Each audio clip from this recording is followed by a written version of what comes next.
Thank you. I'm so happy to meet you all and get to talk about comics and literature and all the good things. Yes. Well, we have a mutual friend who is also a bookseller and a teacher. His name Called Samuel. his name is Samuel. Hmm. And he introduced me to Mom's Cancer. Yeah, that's mine. It's mine. Yeah. That's the It's English. That's the English one. Oh. Well, there is in Portuguese, it's a beautiful book. I have copies of that too. I love that cover. Yeah. They didn't even ask me if they could do that cover, which is fine. They don't have to, but I saw that and I love it. It's just so Yeah. beautiful. Yeah. Very strong graphic. Yeah. Yeah. I wish I had thought of that. Yeah. And for Samuel, the book was memorable, as it was for us too. And so after reading it, I immediately said to the team, guys, we can make an episode and about this comic, and they immediately agreed. Well, thank you. Thank you for wanting to do that. It means a lot to me that you liked my book that much that you wanted to do an episode about it. Thank you. I would like to say that it is very important to me right now because I have a friend, Lidiane, and she is 37 years old and discovered and she found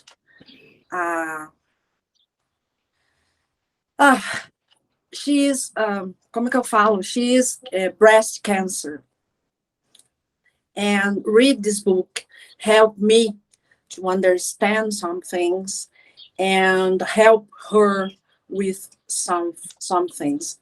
So it's I think it's more much more than literature. It's a relief. It's a bênção. Sem falar isso. Blessing. A bless. Yes. Thank you, Brian, for this. Well, thank you very much. That's why I did it. So yeah. But what has been so surprising to me is, when I did Mom's Cancer, I had no idea that people in Brazil would ever read it, that people in Japan would see it or anywhere else. And what I find out from people in Brazil and Japan and Europe and everywhere is it's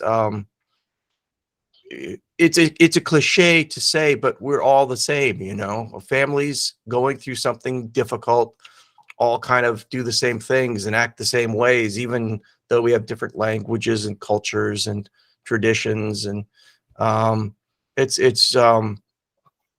surprised me, and it shouldn't have surprised me, but it surprises me to talk to, folks like you and all around who connect with this book. And I think that's wonderful. I love that. I didn't intend that. I didn't expect it, but it's wonderful. Yeah. So thank you for telling me about your friend. I hope she does well. Yeah, guys, that is when I said when author wrote their book and the book is there anymore. Mm-hmm. Yeah. Okay, who is the first?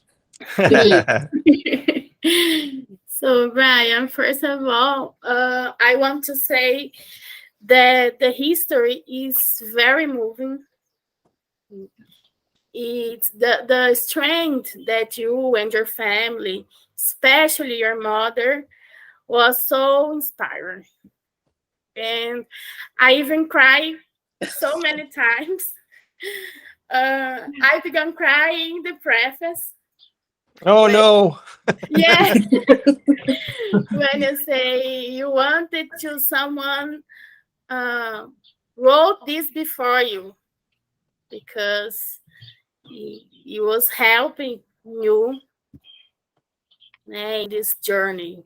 And I am a mom and I am a daughter. So imagining this situation, and in the COVID-19 pandemic, I lost my daddy. Not for the cancer, but made me revisit this place of pain. Yes. And I want to thank you for do this for you, for me, for all of us, and is this. But let me ask you now, how was it for you in this? Was your first graphic novel? How is to portray a personal subject in a transparent way?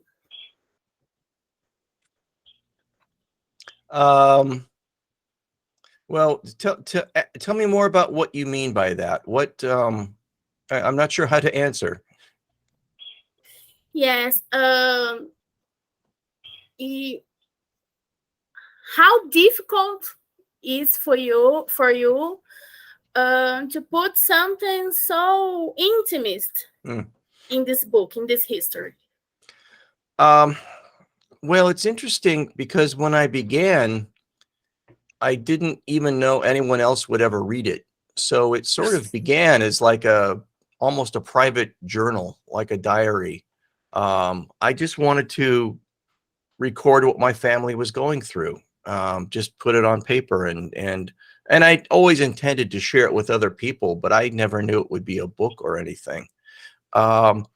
So I wanted to, as I think I said in the preface, my original idea was my family and I kept being surprised by things that happened to us.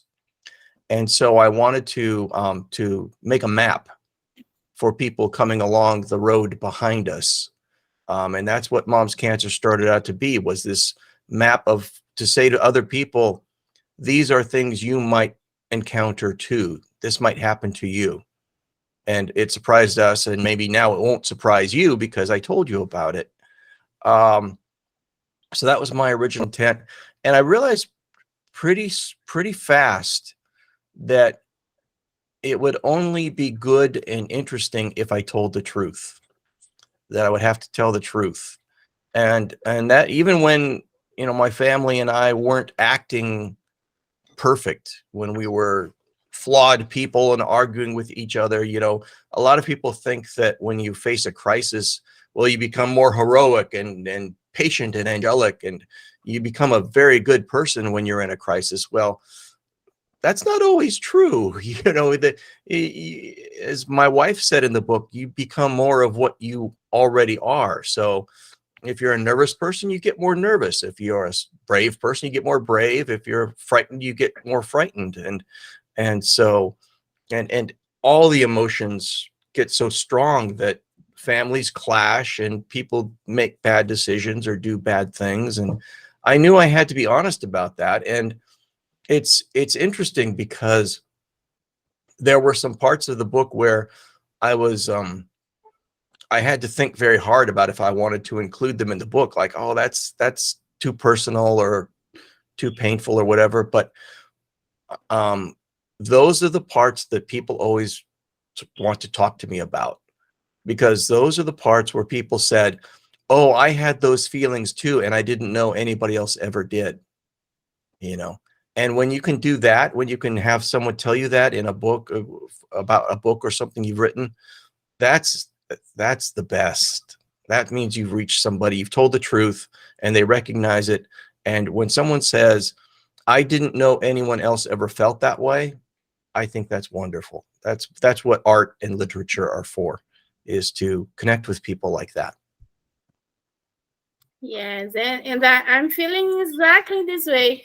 I think, oh my God, somewhere in very distant place feel the same feeling that visited me, and was too good. Thank you again. Thank you. I was wondering, you said that it was a diary. And because of this book, you won a Eisner Prize. Yeah. It's amazing. Mm-hmm. Mm-hmm. How do you feel about that? Surprise? Well, and more than that, more than the prize, you know, Mom's Cancer had effects and impacts far beyond anything I expected. You know, there's this whole, I mean, it's taught in medical schools now. Doctors read Mom's Cancer to learn how to be better doctors and things like that. I had no idea, no expectation of any of this. So on the other hand, I will be honest with you, I thought I was a pretty good cartoonist, so I wasn't too surprised. You know, I thought I'm a good writer and I can draw okay. And so, but when I first started Mom's Cancer, I put it online as a web comic. I just put it on like a blog almost. And I never promoted or advertised it. I just told some friends, and they told some friends, and they told friends. And then all of a sudden I have thousands of people coming to read this thing every week. So to answer your question, it built slowly, but in a way that felt easy and natural for me. I got a lot of readers online, and I thought, well, this is nice. And then I actually sent it to different book publishers because I thought maybe it would be a book. And I heard back from one of them, and I thought, well, this is nice. And it won the Eisner Award, as you mentioned, for the web comic version. And I was a little naive. I didn't quite know that was a big deal. Well, this is nice. And it's been a very gradual process of just kind of living with this book for a long time now. And it's just so gratifying and makes me so happy that, and I think it's been published in 8 or 9 languages. Slovenian, you know? Wonderful. That's wonderful. It's wonderful. So I'm just happy that I wrote this story that connects with so many people in ways I never expected. And that just, you know, it's I don't know what to say, except it feels like I did something worthwhile. You know, I did something good. Yeah. I understand that this book, Mom's Cancer, you was inspired by your own situation, but when you write another ones, how do you find inspiration? Something you want to read, to write, came from where? It's a really good question, and I don't know completely how to answer it, because when you start to make a graphic novel, you have to understand that you are starting something that will take maybe 2 or 3 years. You have to really like this idea. And I don't know. One thing I've come to think and understand is the work I do best and enjoy the most are the ideas that, like, I'm the only person who would ever do them. You know, that it's just, if I think of an idea and I think, well, this other cartoonist could do that better, or that sounds like something someone else would do, then I don't do it. If I think of something like, I think I'm the only person on earth who could make this story, then that's the story I want to tell. And I think that that's advice I give to all writers is, it's a little different from the advice of write what you know, because then people end up writing about their boring lives and it's not very interesting. But it's close to write what you know, in that I say write what only you can write. Find that thing where your interests come together. I think the most interesting stories come from people who combine two different things. Like for me, I come from a science background. And I got a university degree in physics, and I worked as a chemist for a while. And science is very important to me. And so everything I do kind of goes through a science filter. And that's unusual for a cartoonist. And I think, you know, a lot of people, especially beginning writers and beginning cartoonists, they tell stories like other stories. They tell stories like Lord of the Rings. You know, it's a bunch of characters going through a forest and having a quest with a magic sword, and fine, but a million other people write that story. Yeah. I want you to write the story about what interests you. If you have, if you are the world's expert on, you know, on rocks or daisies, and you can write a story that makes me care about rocks or daisies as much as you do, I want to read that story. So for me, that's why people should write, and what they should write about is the things that they are passionate about, and then make other people passionate about them too. And what you find out when you do that, and when you write your story about rocks or daisies, is you'll find hundreds and thousands of other people who love rocks and daisies who say, I didn't know anybody else loved rocks and daisies. You know, and then you connect with those people, and then I think you're making literature, like we were talking earlier. When you connect with someone like that who says, I didn't know anybody else cared about this thing, and you can make them care, that's great. Yeah. So yeah, I try to keep that in mind when I think about projects, when I'm working on something. It's, do I really care about it, and can I make other people care about it? Nice. Super nice. So thinking about how you produce your comics, how you do your art, I'd like to ask you, who are your biggest artist influencers in comics? Well, probably a bunch of Americans you don't know.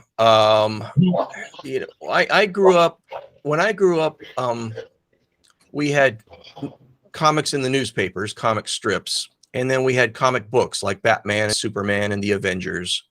And so I was drawn to both of those kinds of things. So there was a, you know, you probably know Peanuts by Charles Schulz, Snoopy and Charlie Brown, very important to me when I was young. There was a American newspaper comic strip called Pogo by a cartoonist named Walt Kelly, very important to me. It's brilliant art and brilliant writing together. He's my favorite cartoonist of all time. But also comic books, like superhero comics, were very important to me. And it doesn't show so much in my art style, but I can draw like that. I can draw Superman and Batman. And so I think that kind of learning to do that gave my art this foundation that doesn't show, but it's there, you know. Yeah, I know foundation. I know. Yeah. Well, for me, cartooning is the art of simplifying, of starting with reality, which has a lot of detail and a lot of garbage and stuff, and then just simplify, chip it down, pare it off, sand the rough edges off of reality until you get to that one simple line or that one short sentence that says exactly what you want it to say. To me, that's a good comic or a good cartoon. So So for me, my work is always to, and this is important for writing, because as a writer, I think it's very important that you understand what you want to say. And sometimes you don't even know what you're trying to say until you've written the thing. And at the end of the thing, you say, you come to an idea that you didn't even know when you started it. So for me, it's important to understand what I want to say, and then figure out how to say that as directly and simply and clearly as possible. So for me, that's always my goal. When I redraw something, when I don't like the drawing and I do it over, I always take out lines. I never add more lines in. I always take out and take out and take out until I can. My perfect cartoon would just be like one line on a piece of paper. If I could communicate something with that. I think it's because you are physics. Yes. My friends that are Yes. physics too, they don't like read a lot. I never thought of that, but you're right, because Yeah. physics, I know. it's reductive. It's reductive. I mean, E equals MC squared is beautiful, and it's 5 characters. Yes. There's a joke in physics, you know, physicists are searching for what they call the theory of everything, which is one theory that that covers very, very small things inside atoms, very, very big things in the universe. They're looking for this theory of everything that controls all of that, describes all of that. And the joke among physicists is, I don't know what that will be, but when we discover it, it will fit on a t-shirt. And I think, yes, that's physics. That's physics, and it's comics. Yeah. Yes, I think that's wonderful. Thank you for that insight. Yeah, because here in Brazil, we need to take 2, sometimes 3 jobs, and I teach at night, and during the day I work in observatory. I work with astrophysics. So, how lucky for you. Yeah, lucky for me. Sometimes I cannot understand them because they are very, very sharp and very precise. And I like to create, to thinking about, I think a comics with a lot of letters, a lot of words, but it's fantastic. It's fantastic. The first time that I noticed this, it was Asterix and Obelix cartoon. Oh, they're wonderful cartoons. Yes. Yeah, and the Wonderful. Roman soldiers, they were so frightening, so with fear that there's no words, but their faces and they're here. Yeah. It was amazing. Those amazing. are wonderful comics. Yeah. Loved the world over. Everybody knows. Yeah. Yeah. Do you know some Brazilian cartoonist? No? I'm sorry, I don't. I just don't know enough about it. I should. Yeah, you should, because we have a very good one, Mauricio de Souza production. Oh, we introduce he for you later. Please do. I'd like to learn. Yeah. And in general, I know, Latin America, South America has a very rich comics tradition, very rich. And there seems to be something about combining the words and the images to tell stories that really, connects with creators down there and connects with readers. And I respect it very much. I just don't know enough about it. Yeah. So I think that maybe but they are Brazilian. For instance, Day Tripper. The comic, they are Brazilian. I didn't know that. Okay. Yeah. Okay. Yeah.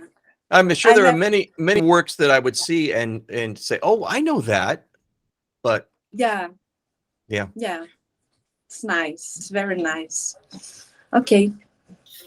Okay, talking about your drawing, first I want to say that I can able to draw a sun, a flower, a tree. I can't do this. No way. I have no motor coordination. I'm not a drowner. No. I'm not either. That's No, okay. no. Well, that's okay.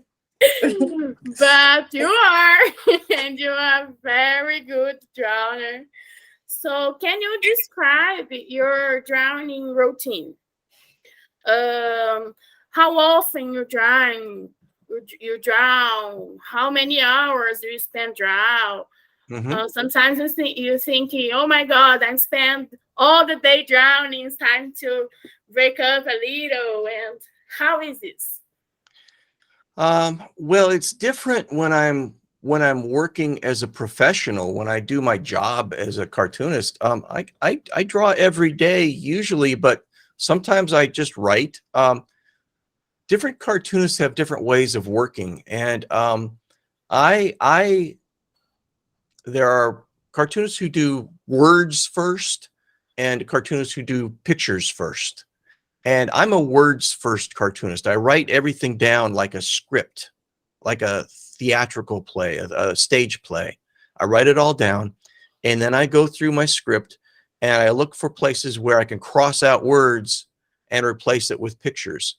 Because what I'm trying to do is I want to tell a story where that's half words and half pictures, and neither half makes sense without the other. You need to put the words and pictures together to understand the story. That's what I'm aiming for. So I do words first. I have friends who are pictures first cartoonists, and they just start drawing, and then the story emerges from these drawings, and I don't understand how they do that. That's magic to me. I can't work like that. So I'm words first. So some days I don't draw at all. I just write on paper, or on a computer. But I draw all the time. Ever since I was a child, I draw all the time. If I'm on a phone call with you, I'll fill up 2 or 3 pages of sketches and doodles, and just usually it's superheroes. I usually end up drawing Iron Man or something. But I just draw. It never becomes work for me. Sometimes some drawings are more difficult than others. Sometimes I have to stop and figure out how to draw something, but then I just do something else for a while. There's always something to write, or some piece of paper that I have to draw lines on, or letter, or do something easy. And then I come back to the drawing, and now I've solved that problem. I look at writing, and by writing, I mean writing and drawing, as an exercise, is solving problems. It's solving problems. Some of them are problems I make for myself, and some of them are just, how am I going to tell this story in the simplest, clearest way possible? And sometimes I don't know the answer to that. I have to take some time and think about it and figure it out, and draw a lot and do a lot of sketches and say, oh, that's how I'll tell it. Sometimes it's very simple, but I haven't thought of it yet, So, but I draw all the time. You can't stop me from drawing. And I think, again, another cliche people say is, don't become a cartoonist unless you have to. If you have no other choice, if you're a cartoonist anyway, if you just write and draw all the time anyway, well, then you might as well do it. But it's a difficult way to make money, of course. But for most cartoonists I know, they don't do it for money. They do it because they have to. They're storytellers. Did I answer your question? A teacher. Yeah. What? It's just like being a teacher. Yeah. We need to be a teacher. Well, which is much more important. Oh my God. You catch me up to this.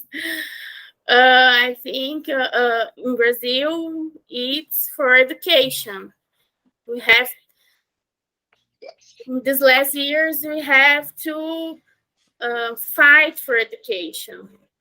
And for us, as new teachers, and for Giuliana as many years teacher, 21 in March. Oh no, you were too young. defend education is the most important thing in this moment for us. Yeah. Well, and I thank you for that. I mean, your country is going through some interesting times right now. And I think, you know, teaching is going to be so important to your country, to everyone. Yeah. You know, these kids you teach now, in 10, 20 years, well, there will be the adults making decisions, and they need to understand what you have to teach them. Yeah. Hard times. I can't imagine. I mean, you know, the United States has its problems too, but boy, Brazil right now is going through some hard times, and I really feel for you all. To be a teacher in that environment must just be so much harder than just being a teacher. Yeah. Becoming a teacher in Brazil right now is almost a political statement. It's almost saying, you know, that I believe education is important and people need to understand these things. Yeah. That can be hard and dangerous sometimes. Yeah. Exactly this. It's important and it's dangerous, but we cannot stop. We cannot stop living, stop working. This is more than our job. This is our life. I mean, yeah, a vacation.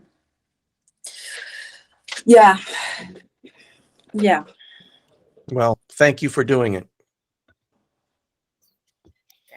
All I can do is draw pictures. That's all I can do. I'm talking about the drawing techniques. Do you spend a lot of time trying to find your way of drawing, like the materials, the technique, the medium, you know? I used to, but now I have a process that I like very much that works for me. I'm old school. I'm a dinosaur. I still draw with ink and paper. Oh. Yeah. Which is unusual. Many people now, of course, draw on the computer. Mm-hmm. But for me, drawing with ink on paper is the best part. That's the fun part for me. You know, you may have experienced when you're doing something creative, if you're making music or you're writing, sometimes time just disappears. 2 or 3 or 4 hours go away and you don't know where it went, and you kind of come out of it and you look down and you say, wow, I don't know where that came from, but it sure is nice. I've never once had that happen to me at a computer, but it happens to me all the time with a piece of paper and ink. So, no, my process works for me, and it's actually a pretty common one among cartoonists. I have paper. First I have my story, which, as I said, I write out. It's a script. So I have the story, and I have little drawings I've done to kind of sketch out what I think the page might look like. But I have the blank piece of paper. I letter first. This is a secret of cartooning most people don't know. You put the words on first, because the words pull the reader's eye through the page. The words tell the reader where to look. So it's very important that you start from, you know, left to right and top to bottom, and the words tell you where to go through the page. And then the art around it, I do it in pencil first, and I actually use blue pencil. This is one of my blue pencils. It's called non-photo blue, and it's an old printer's trick, because if you use a light blue pencil and then you photocopy it or photostat it or scan it, the blue disappears. Yeah. Right? And so it becomes invisible. So I pencil with blue, and then I ink, and then I go over that with black ink because you need to be able to see it. You need to be able to scan it or photograph it. And so I use like brush pens. This is a brush pen from Japan. It's called the Kuretake, and it's just got a very nice point on it that makes and I also use real brushes too. I like, let's see, I have like, that is a nice pointy brush, and that's a flat one. So I use real brushes because I like a line that has different weight to it, that starts thin and then gets thick and then gets thin and then gets thick. I like a line that has some life to it. That's real important to me. So I don't just use pens. I really like to use brushes as much as I can.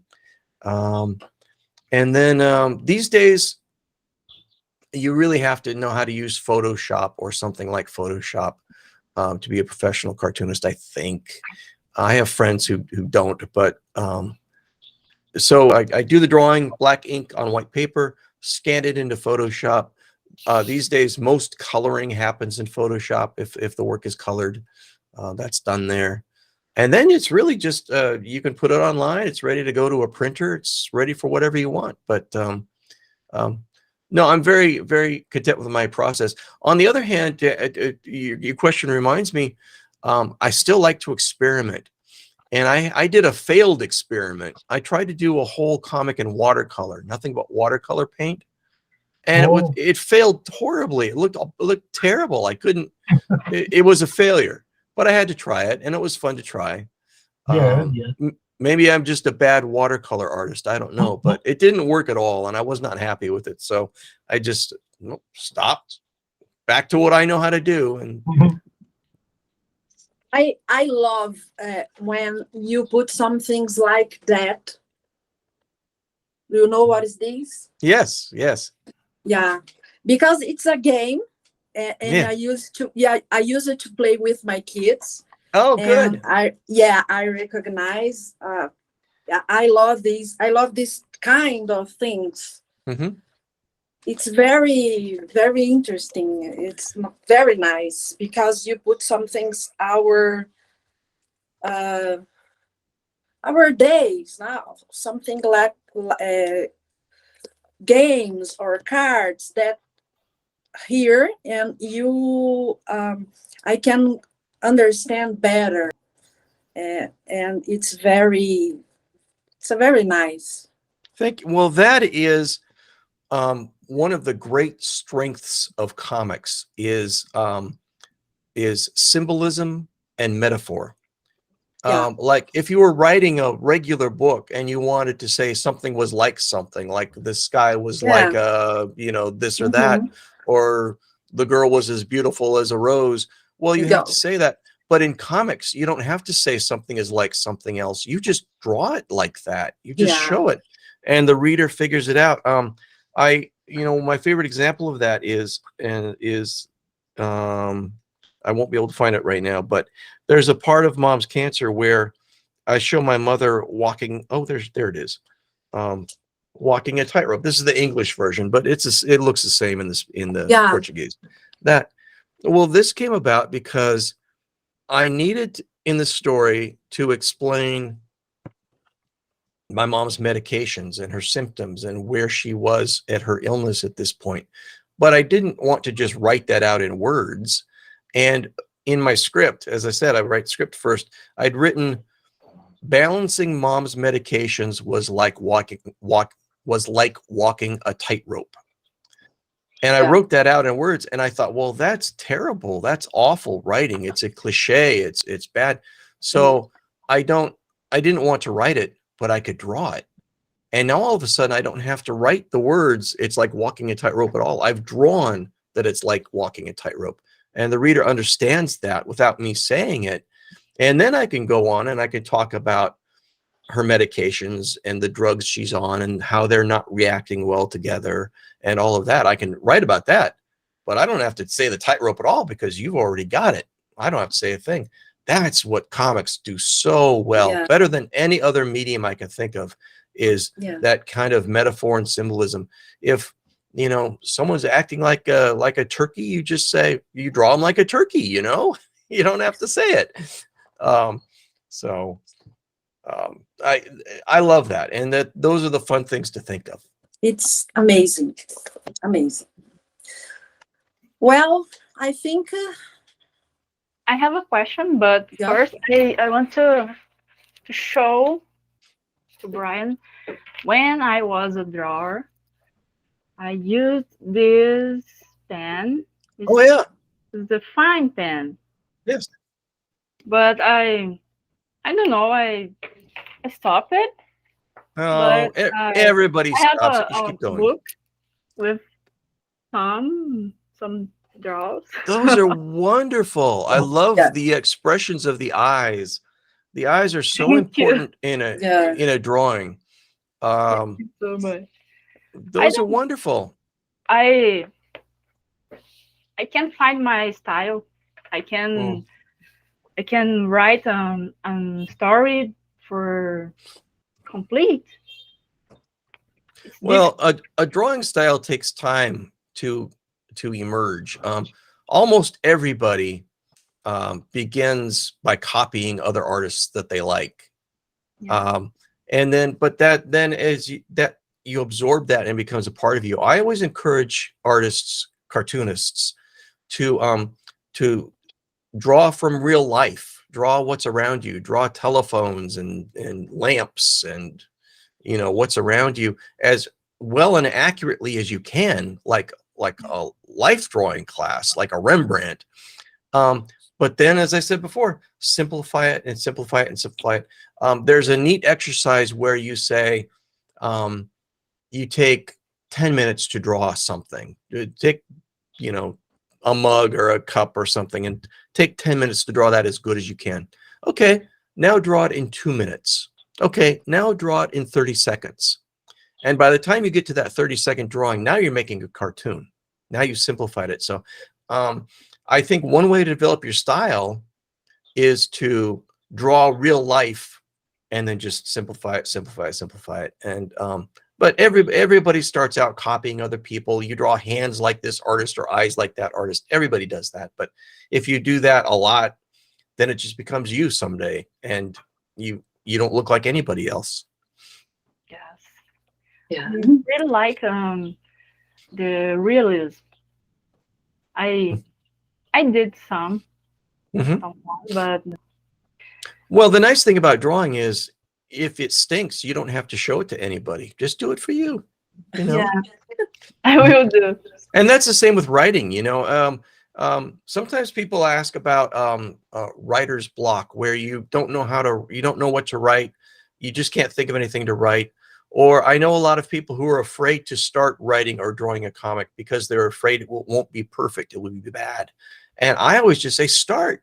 Just make it bad. Start making something, understanding, expecting that it will be bad. And then you can make it better. You can edit it. You can throw it out. If it's really terrible, don't show it to anybody. Throw it away. Nobody needs to know you made this terrible thing. Don't be embarrassed. Just start. Just do something. And I always find, invariably, almost always, that just starting always leads to something good, you know, or something better. But you have to start. Yeah. The question. Oh, that's why we're here. Rude. I want to know if your family members against the release of the book, when you publish it, they are angry. They was. Well, there's a funny story about that, because when Mom's Cancer started as a webcomic, it was anonymous. I didn't have my name on it. And my family didn't know about it. So I'm telling this story about my family on the web, and they didn't know it was happening. And because I didn't know anybody would read it, but it went viral and more people read it. And one day I got an email from a person who said, "Hey, I think I know your sister." And I said, "Oh God." So so I called them all that day. I called my sisters and I called my mom and I said, I've been working on this little project. Here's the web address. Go take a look at it and tell me what you think. And luckily and happily for me, my mom loved it. My mom was very, very happy with it. My mom always had a very dramatic streak to her. You know, she loved to be on stage and the star of the show. And I think she also saw it as something good that could come out of this bad thing that was happening to her. This everything was horrible, but this was a good thing that could come out of it. And so she called me back and she said, I can't wait to find out what happens next. And I thought, well, that's wonderful. So if my mom had not liked it, if my mom had been angry or sad, I would have just killed it all. I would have ended it. And, you know, my sisters were a little more, not quite so happy. But they said, they both said to me, well, that's not exactly how I remember it, but I believe that that's how you remember it. So go ahead and tell the story, you know? So they had some misgivings. They weren't too happy, but they let me do it. And they couldn't have stopped me. So the only one who could have stopped me was my mom. Yeah. Now my dad, my stepfather, the man who lives in the desert, I was afraid to tell him about it because I thought that I might lose my relationship with him because I'm pretty hard on him in that book. And he read it and he just said, do what you have to do. Tell the story the way you need to tell it. And he was very supportive. And it actually really helped our relationship. I think that he understood what I was trying to do and you know, wasn't angry about it. And I thought that was just very generous of him. Very, very kind. So, so my family, by and large, has been very happy with the whole thing. You know, it's a little bit of, well, fame is the wrong word, but sometimes they can go to a place where I'm giving a talk or something and people would just love to meet my sisters, you know, I think that's wonderful. I would like to be a sister like you. That one that take care of everything. Yes. Nurse one. Yes. Well, she's another two. Nurse Sis, my sister, her name is Brenda. Her real name is Brenda. She's the hero of the book. Yeah. And she's so bitchy that it's hard to see. But she's the hero of the book. And I've had other nurses, especially other nurses, tell me that. Nurses say, you know, she's the one who saved your mother's life. I mean, yes, I know. Yeah, absolutely she did. So, yeah. She's brave. She's very brave. Do not get in her way. When she's on something, don't get in her way. She's very strong. I think it's all. Okay. Folks. Don't you ask about future plans? I think you. Yeah. Well, I've done other graphic novels in English. None in Portuguese yet. I hope some of them get translated. But I've done other graphic novels. I did a book called Whatever Happened to the World of Tomorrow, which is about kind of the space age and how, at least in America, the culture kind of went from utopianism to pessimism, from thinking tomorrow was going to be good to now everybody thinks tomorrow is going to be terrible. Why do we, how did we go from that? And so it's a comic book about sort of that time in, again, American history from the 1930s to the 1970s, when we went from the future is going to be great to the future is going to be terrible. So it's a little bit about that. And it's about old comic books, and it's about the Apollo program, and it's about all this stuff that matters to me. I did a book called A Fire Story. I live in California, And California in the last 5 years has had many terrible fires. And in 2017, one of those fires destroyed my home and 6,000 other homes. It was a big, big fire. And so I wrote a book about that, a graphic novel about losing my home in the fire and losing everything in the fire and rebuilding from that. So that's a fire story, and that's very important to me. I just came out with a book in the United States called The Last Mechanical Monster. And it's a story about an old man and his giant robot.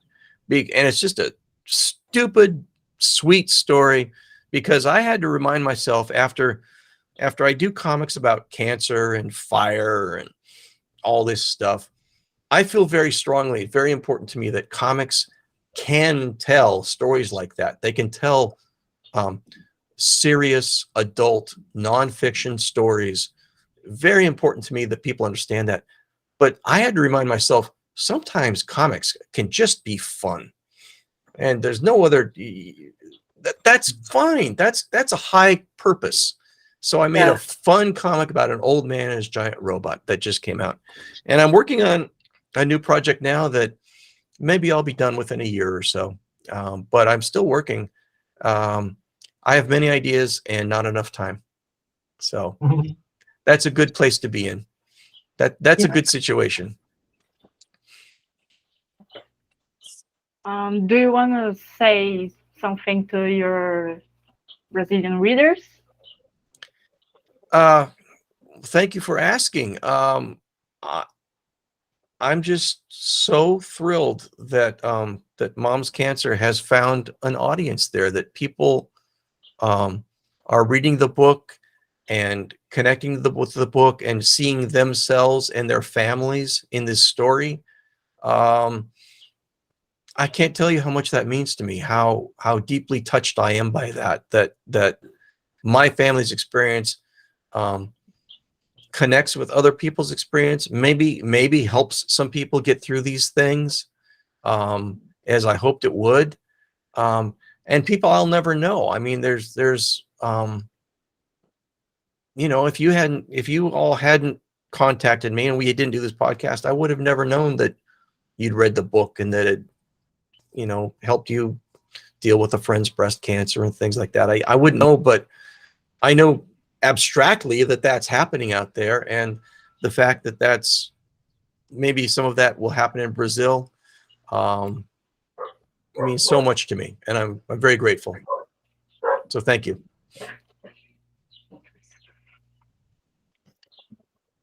So I would like to say thank you. We appreciate a lot, and you are an incredible writer, but you are an incredible human being.